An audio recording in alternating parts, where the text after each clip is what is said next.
ساتھ برابر کا عدل کر سکے۔ ہندوستان ہی کی بات میں اگر بتاؤں، یہاں پر ایک بادشاہ ایسا بھی گزرا جس کے ایک تیر سے ایک بچے کی موت ہو گئی تھی، ایک بچے کی موت ہو گئی۔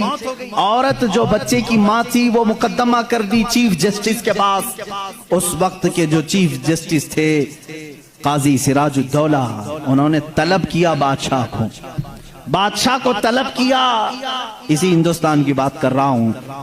عورت ایک جگہ کھڑی ہے، وقت کا بادشاہ ایک جگہ کھڑا ہے۔ عورت نے کہا میرے بچے کو ان کے تیر سے موت ہو گئی۔ بادشاہ شکار کھیل رہا تھا، چوک کے تیر لگ گیا۔ بادشاہ نے کہا ہاں میرا تیر لگا تو ہے، گواہ بھی ہیں، سپاہی بھی گواہ ہیں، عورت بھی گواہ ہے۔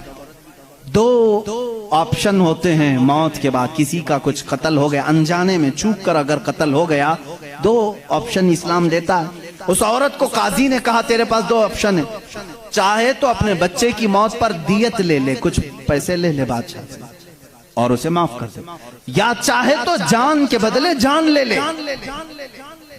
بادشاہ کی جان بھی لے سکتی ہے۔ قاضی نے فیصلہ سنا دیا، یہ نہیں کہ بادشاہ کو چھوڑ دینا ہے، دونوں آپشن عورت کے اوپر۔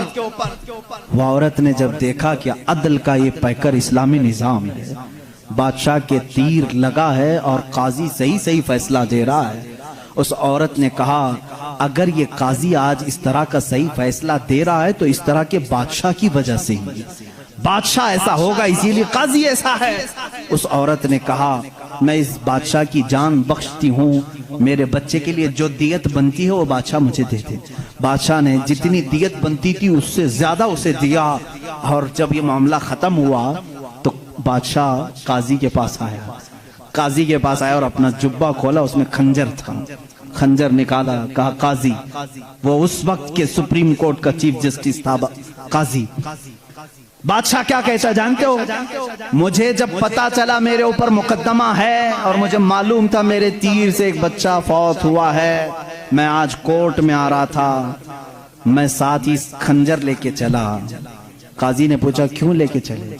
کہا میں یہ دیکھنا چاہتا تھا کہ اگر فیصلہ قرآن و حدیث کے مطابق ہو تو ٹھیک ہے میں مان لوں، اور ذرا برابر اگر بادشاہ کا خیال کر کے قاضی نے کیا تو اسی خنجر سے قاضی کو قتل کر دو۔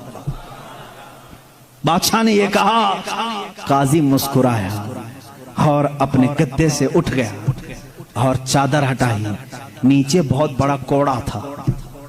کہا بادشاہ تمہیں معلوم ہے میں آج پہلی مرتبہ اس کرسی پر آنے کے بعد، اس گدے پہ آنے کے وقت کوڑا نیچے لے کر بیٹھا ہوں۔ کہا کیوں؟